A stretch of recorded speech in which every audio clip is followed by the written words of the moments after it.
So the reason why I had one of Danger is because, you know, I always, you know, announce who I'm coming on, you know, who's coming on the show, this and that. So when I asked the special guest before I introduced him to come on in, I was like, yo, Danger, I got Dre coming. Oh, don't do that.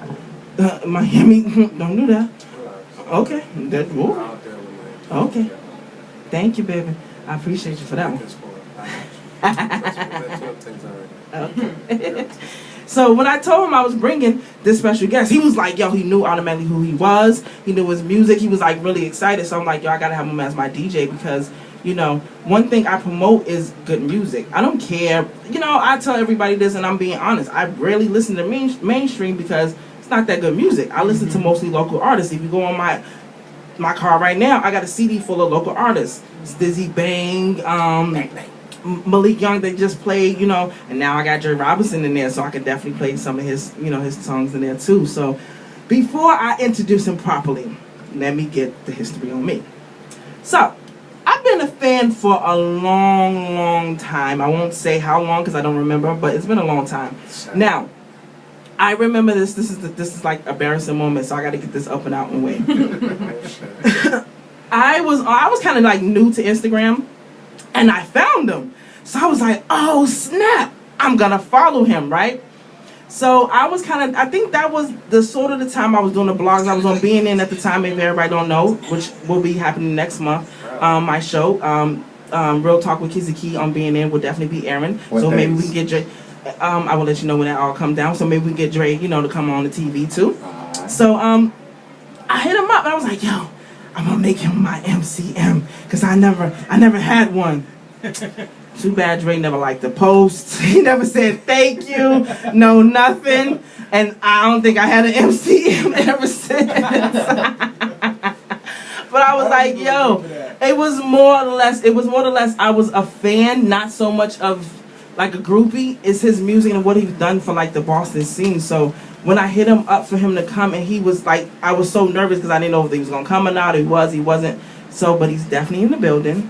And I appreciate it. He actually under a new name. Yeah. Dre the God. DTG. Yes. You gotta come close to the mic so they hear that pretty voice. DTG. Dre Robinson, Dre the God. I'm in the building. Was popping. Yeah. So I'm really excited. So before we get into, you know, like, you know, the interview, I'm gonna do a regular like sort of interview. So people, just in case if somebody was living under the rock, right, and they don't know who you are. So we already know your name and everything else. Can you tell the people exactly what do you do? Hip-hop artist hailing from Boston, Mass, the inner streets of Boston, Dorchester. I was, you know, raised in Dorchester, and, you know, just growing up in the hood, you know, found a love for hip-hop music, just being in the streets with the older heads from around my way. You know, big Nas fan, big Biggie fan, Pop, Jay-Z, you know, those were kind of my, you know, those are the people that inspired me to write. That's what's and so, you know, I got into the writing and I got into the whole hip hop thing, and then, you know, it was kind of like second nature. That's what's up. So, when did you discover that you had talent? Somebody else probably discovered that I had talent.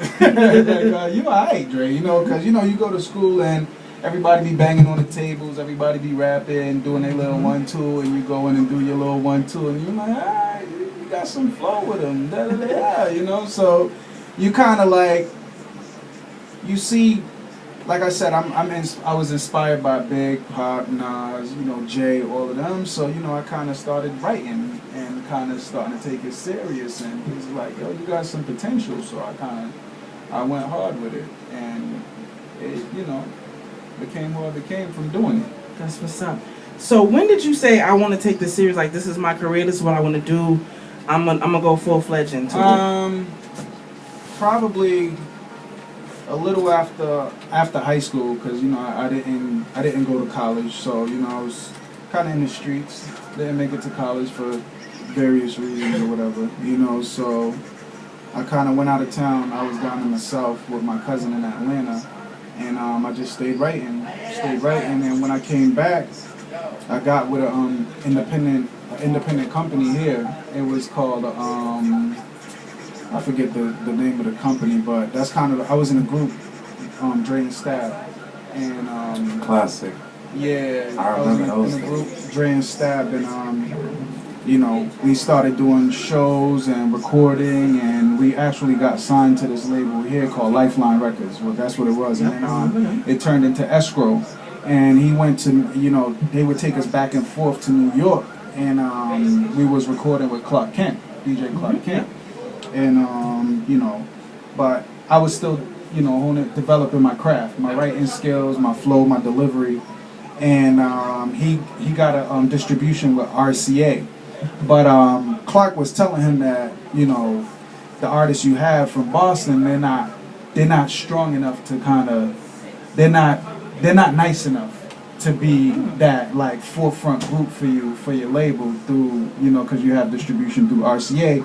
You need to sign an artist from New York. So he the company went ahead and signed Nevada. He was from the Bronx. He actually made he got like hip hop quotable in the Source magazine, and Nevada was disgusting, like, you know. But we used to go at it, you know, and that kind of helped me step my writing up, and it made me hungrier actually when they went ahead and did that. And you know, Clark Kent straight told us like, yo, we just wasn't nice enough.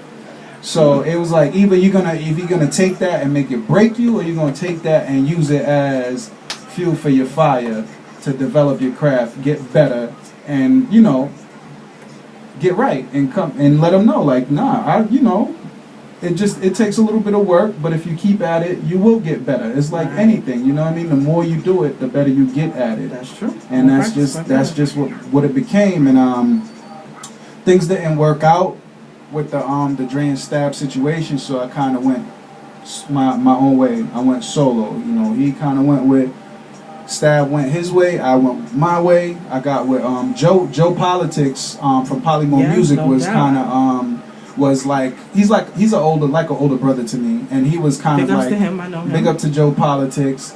He was like an older brother, mentor or whatever. And when I decided to go my separate way, he's like, you know, whatever you want to do, I got you.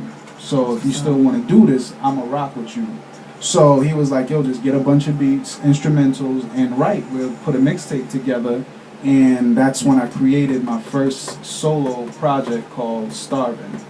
Oh, and I like that. When I did Starvin', I was just hungry. Like you could hear it. Like I was starving. Like I was just hungry. Like I wanted it. Like I was just extremely passionate about it, about music, writing, everything. You know, because I was back and forth to New York. I saw what it took. I'm in the studio with the Gillies, the major figures of the world, the Ab Livers, the Sandmans, and you know, I'm in the Hit Factory. I'm in the Uniques. I'm recording in the same studios that Biggie and them was recording in with Clark, and you know, so it was like I wanted it, and it wasn't nothing going to stop me. So I kind of came back.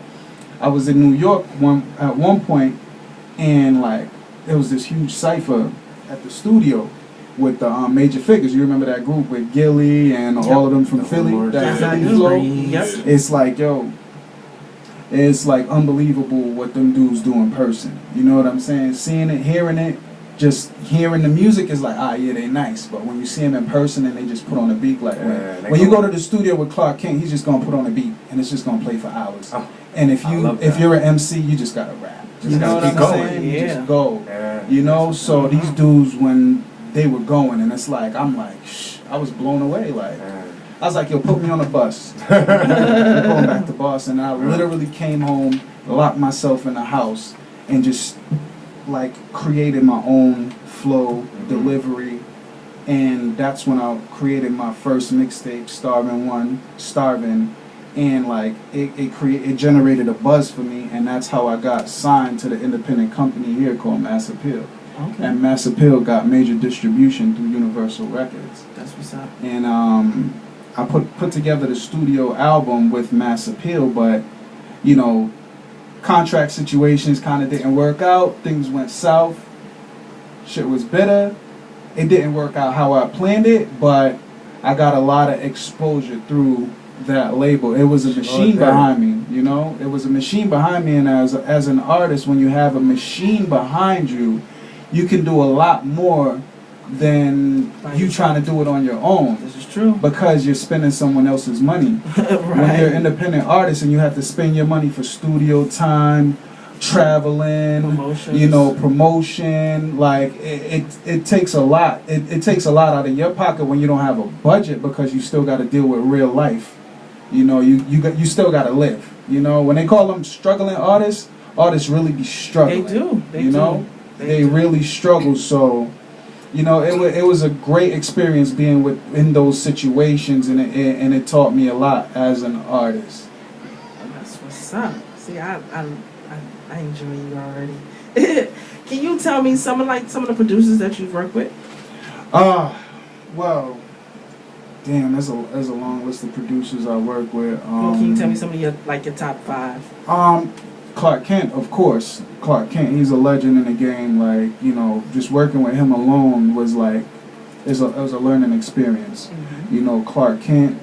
I work with producers. Hit Nelly Pro Tools is a huge, yes, that's my dude. Big ups to him. Like, my first mixtape I created at Scratchism Studios in Brookline with Nelly Pro Tools. That's like, we started together. We kind of like, me and Nelly go hand in hand because it was his first time. Like, he was doing he was recording people at his studio and stuff like that. But when I linked with Nelly, with Joey, we kind of created a thing. And the sound was like, it was a good clean sound when you put the project together. So a lot of people, when they started hearing the music, it's like, oh, where's he recording at? And it's like, I'm recording with Nelly Pro Tools. So a lot of Boston artists, local artists, started recording with Nelly Pro Tools. Yes, he's very good. Yeah, so it kind of started with me and Nelly, and then everybody kind of, it is what it is. You know what I'm saying? You can't take nothing away from that. I recorded with Rich 5, J Chop Beats. I can't even remember off the head, but I recorded with a lot of talented producers, man. That's what's up. So, performances. Can you tell me about some performances that you have done? Man, I've been at a million shows. So you know what? Let me get the questions a little bit towards you, because I forgot who I was talking to for a second. So, can you tell me some of the things that you do prepare for a show?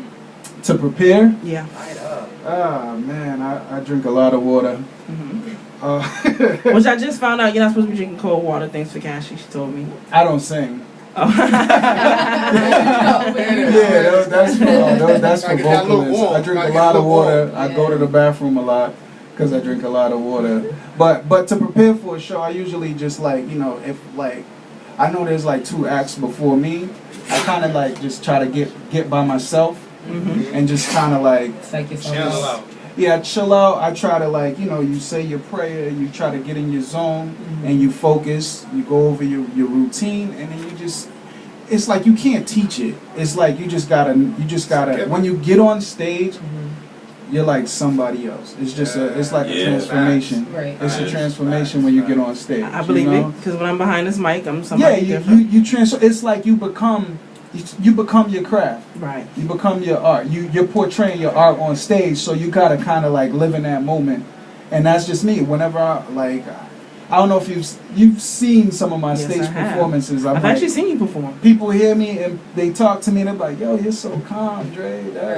You're so laid back." And then when I get on stage, I get off. They're like, "Who the fuck are you?" Can I swear? Yes, you can. They're like, "Who the fuck are you, dude?" I'm like, "Yo, you just gotta live in that moment when you get on stage." You know what I'm saying? And that's just what it is. And I own that shit. I own that shit. So one of my favorite questions I always like to ask everyone. Some of the local artists, is there any local artists that if you could pick, you could choose a song with or do or work with, who would it be? There's so many good local artists, young local artists coming up right now. I mean, I don't know a lot of the names off the top because I'm kind of out of the loop with it, but I know Stizzy Left Lane. Yes, I rock with Stizzy. He goes in. I like Dorchester Reese. That's I like who I'm trying to get on the show. Who's another one I'm gonna punch in his eye. Maurice. No, Maurice. Y'all hear what I said? His government. I know him personally. We're gonna do something together real soon. And then you better tell him I'll punch him in the eye if he don't come on. You like did it, so he got to do it. There's a lot of young artists. I don't know the names off top, but I listen to the music. Who you got? Myself. Okay. Yeah, there's a lot of young artists that's doing their thing, and I appreciate what